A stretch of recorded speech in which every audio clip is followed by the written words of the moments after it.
அகர முதல எழுத்தெல்லாம் ஆதி பகவன் முதற்றே உலகு. பிறப்புக்கும் எல்லா உயிர்க்கும் சிறப்பொவ்வா செய்தொழில் வேற்றுமையான். மருந்தென வேண்டாவா யாக்கைக்கு அருந்தியது அற்றது போற்றி உனின். எப்பொருள் யார் யார் வாய் கேட்பினும் அப்பொருள் மெய்ப்பொருள் காண்பதறிவு. நிகழ்த்துகின்ற 23ஆம் ஆண்டு பொங்கல் விழாவில் பங்கேற்க வந்துள்ள இந்த ஊர்வாழ் பொதுமக்களே, சான்றோர்களே, அருமை மாணவ மாணவி செல்வங்களே, குழந்தைகளே, உங்கள் அனைவருக்கும் எங்கள் உடுமலைப்பேட்டை திருக்குறள் அவையத்தின் சார்பில் நெஞ்சார்ந்த வணக்கத்தை தெரிவித்துக் கொள்கின்றேன். கடந்த இந்த 23 ஆண்டுகளிலும் ஏறத்தாழ எல்லா ஆண்டுகளுமே பங்கேற்ற இந்த விழாவில் பங்கேற்ற பெருமையை நான் பெறுவேன்.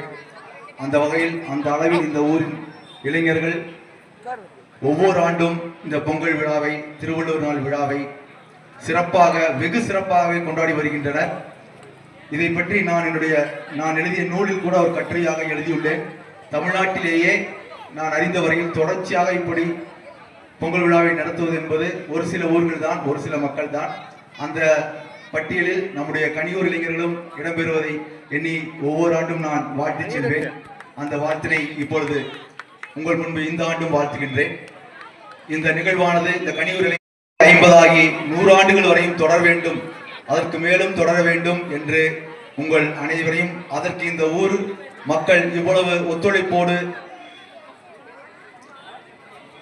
ஒவ்வொரு நிகழ்விலும் கண்டுகளிப்பதோடு உதவியும் செய்து, நன்கொடை உதவிகளும் செய்து இந்த இளைஞர்களை ஊக்குவிப்பது என்பது மிக பெரும் அரும் செயல். அந்த செயலை செய்து வருகின்ற இந்த ஊர் பொதுமக்களுக்கும், சற்று முன்பு வந்து இந்த நிகழ்வின் அந்த பையன் பேசியதை வாழ்த்தி தன்னுடைய மனமார்ந்த நெஞ்சார்ந்த வாழ்த்தினை தெரிவித்த ஐயா காவல்துறை ஐயா அவர்கள் போன்ற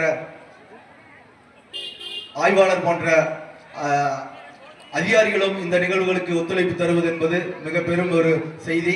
அந்த காவல்துறை அதிகாரி அவர்களுக்கும் என்னுடைய வாழ்த்துக்களையும் நன்றிகளையும் தெரிவித்து, ஒவ்வொரு ஆண்டும் இந்த மேடைக்கு வந்தால் நான் ஓரிரு பாடலாவது பாடாமல் போக மாட்டேன். அதே போல் இந்த ஆண்டும் இந்த வாய்ப்பை நமக்கு தந்த கனியூர் இளைஞர்கள் தோழர் அனைவருக்கும் முதலில் நன்றியை தெரிவித்து